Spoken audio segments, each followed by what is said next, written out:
And thank you, Paul, for always putting together these meetings. They're always so great. I'm Nick Carr, I'm the Chief Strategist for Stand With Crypto. We are working to unite and coalesce the 52 million Americans that own cryptocurrency together into one voice. I want to move to the next slide.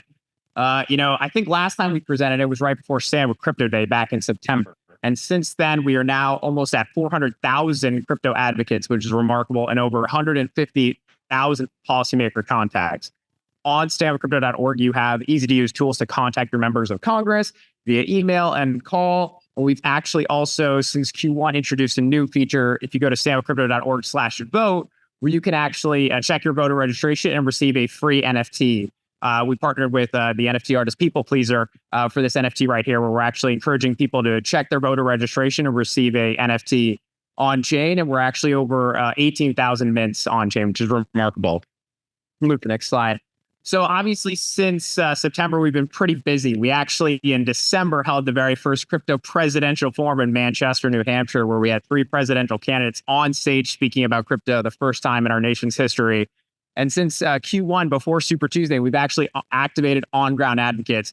We've had over 80,000 touch points on voter-to-voter contacts across doors and phone calls. And here are just a few key examples where I took a few races where actually, it's funny, if you compare this election cycle compared to 2 years or 4 years, you have more candidates and policymakers actively talking about crypto, adding it to their website, engaging on it in a public setting. It's very different than 2 or 4 years ago. So we're really excited to keep turning this out, turning out the voters. And if you want to go to the next slide, the day before Super Tuesday, we actually held a major, another major moment in our nation's history, the first crypto Get Out the Vote event in history in LA with Grammy Award-winning rapper Nas. We also had a few remarkable speakers from Brian Armstrong and Jesse Pollack and Latasha. And what was great about this was it was the first time crypto advocates came together. We had a maxed out room. We could not get any more people in that room. We had 500 in the room. The fire marshal was telling us no more people in the room. And we had lines around the block and people who were there for crypto.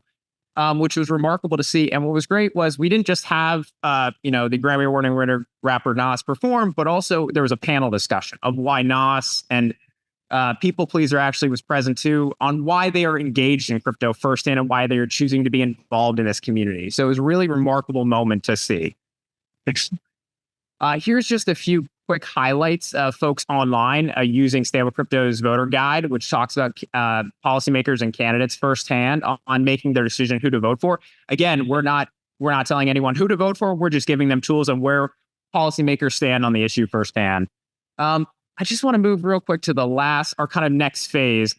We just introduced last Wednesday a candidate questionnaire, which is going out to federal candidates on House and Senate races, which is really exciting because right now we have a lot of current elected officials on the site, but now we're adding candidates more and more to standwithcrypto.org and our candidate questionnaire, which will be public, where candidates can actually make a public stance on crypto on races across the nation. And we're proud to introduce candidate forms, which we're kind of recreating our December presidential candidate form in a House and Senate style. So that's kind of where we're moving to. So it's a really exciting time. We're excited to come back in a few months to present again and hopefully be over 500,000 at that point. So thank you so much.